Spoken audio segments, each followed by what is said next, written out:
Thank you, Congresswoman Maloney, members of the press, fellow Americans. Given the fact that we are on the venue of Franklin Delano Roosevelt Park and his bust, I would like to make a few comments commemorating the significance of the 4 freedoms that he pronounced. 2 of those freedoms were already enshrined in the Constitution of the United States. However, FDR initiated a discourse, the concept of the principle of 2 particular freedoms: freedom from want and freedom from fear.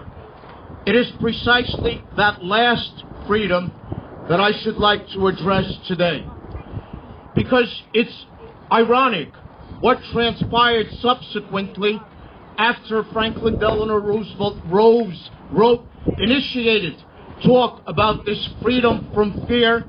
He went in 1945 already an ailing man.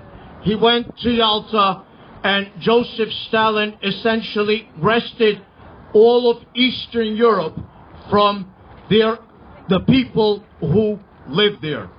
Unfortunately, the irony is so palpable here today, because while FDR was the champion of freedom from fear at Yalta, despite his insistence, his greatest and most important principles were abrogated.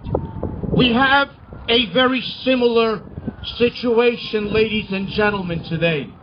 In the year 2008, Ukraine came on the doorstep of the Bucharest summit, where Ukraine was to receive a membership action plan as members of NATO. But at the same time, the Russians appeared, and the Russians told the Europeans that if you include Ukraine in NATO's membership, we will cut off your natural gas. As a result, Ukraine's membership in NATO was deferred, and only now can we sense the reasoning behind the Russian position. The United States in 2008 was very strong, President George W. Bush, in his affirmation of the right of the Ukrainian people to be free from fear. But the Europeans, unfortunately, let us down. 3 days ago, a debate took place at the Security Council of the United Nations. 15 countries spoke.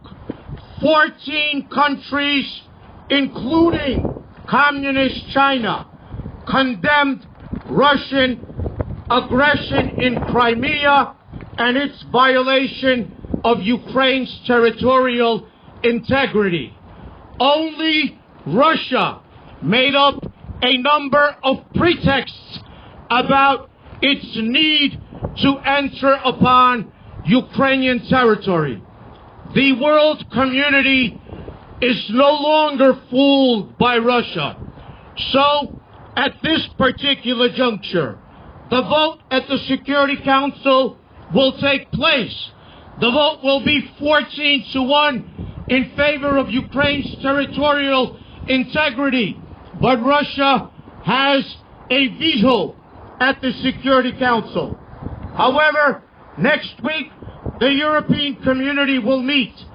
It is up to the United States to send the message like we did in the past.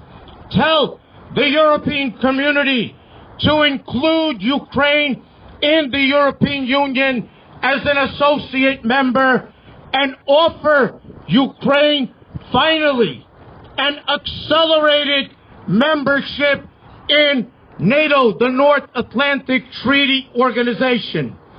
Only the inclusion of countries like Ukraine, Georgia, and other countries in NATO will these countries be free from fear. That's what Franklin Delano Roosevelt was all about. The entire world community should be free from fear. The fear of oppression, the fear of invasion. It is incumbent upon us as Americans to lead that cause. Thank you. Now, representing the indigenous Crimean Tatar, we will have a speaker. They were forced out of the Ukraine by Stalin. They only have come back since independence has been granted. They have built schools, meeting places. They are afraid the Russians will possibly destroy them. The Russians have taken over their television stations. Yesterday, Putin invited their leader to meet with them. They declined, and representing the Tatar is Meja Jaliz. Meja. Thank you, Congresswoman Maloney. My name is Isla Bakali, and I represent the Crimean indigenous Ukrainians who are the Crimean Tatars. We, as indigenous Ukrainians here, are gathered to voice, to inform, and protest Russia's illegal takeover of Crimea, and through this referendum vote that is scheduled for tomorrow. To protest Russia's illegal attempt to take over Crimea through this referendum vote. We are very, very much afraid. We, the indigenous Ukrainians, Crimean Tatars, are appealing to the world and to the leaders of the free world to protect the territorial integrity of the indigenous Crimean Ukrainians against Russian invaders in Crimea. This cannot and this must not happen. That is why we are here today. I am here to convey that the indigenous people of Ukraine, the Crimean Tatars, were deported en masse on May 18, 1944. My father, my mother, my uncles, my aunts were all part of the group, shipped off to Siberia, shipped off to remote areas of the world. And now, today, with the invasion of Crimea by Russian soldiers, they are in total fear.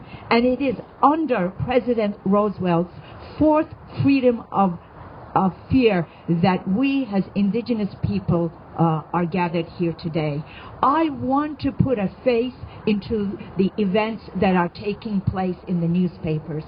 There is a Crimean Tatar man who is 91 years old today. He has lived through World War II. He has lived through the Stalin era. He has lived through the deportation. He saw the collapse of Soviet Union, and since its fall has returned to his homeland. Never did he think to see the invasion of Crimea. And no one has more to fear in this potential conflict than the indigenous Ukrainians. I would like to also inform you that our indigenous leaders in Ukraine and our indigenous self-governing body are boycotting every stage of the preparation to the referendum and to the referendum itself. They are not entering their district and territorial election committees. They are not making a list of voters, and they are not agreeing to enter their names as lists of voters. And they are also demanding one's exclusion